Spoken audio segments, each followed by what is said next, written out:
جو شخص بھی پریشان ہیں اپنے حالات سے، گھر کے حالات سے، گھر کے کاموں سے،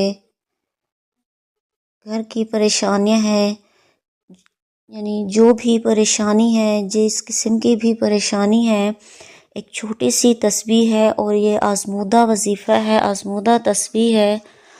آپ نے اسے پڑھنا ہے۔ اس تسبیح کو حضرت یونس علیہ السلام نے مچھلی کے پیٹ میں پڑھی تھی اور اللہ تعالیٰ نے اسے اس مشکل سے نکالا تھا۔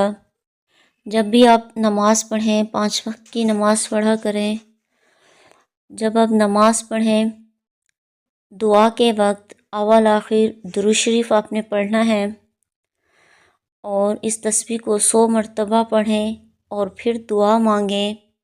انشاءاللہ تعالیٰ جو بھی دعا مانگیں گے اللہ تعالیٰ اسے قبول کریں گے، قبول فرمائیں گے انشاءاللہ تعالیٰ۔ اور یہ آزمودہ تسبیح ہے، جب بھی دعا مانگی جائے تو اس تسبیح کو پڑھ کر دعا مانگیں، انشاءاللہ ضرور قبول ہوگی۔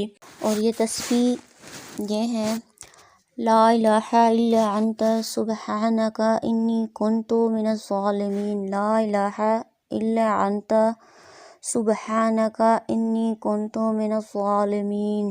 الہی تیرے سوا کوئی معبود نہیں، تو پاک ہے، بے شک میں ظالموں میں سے ہو گیا۔ اس کا ترجمہ ہے، آپ نے یہ تسبیح پڑھنی ہے، جب بھی دعا مانگیں آپ یہ تسبیح پڑھیں اور پھر دعا مانگیں، انشاءاللہ تعالیٰ ضرور قبول ہوگی۔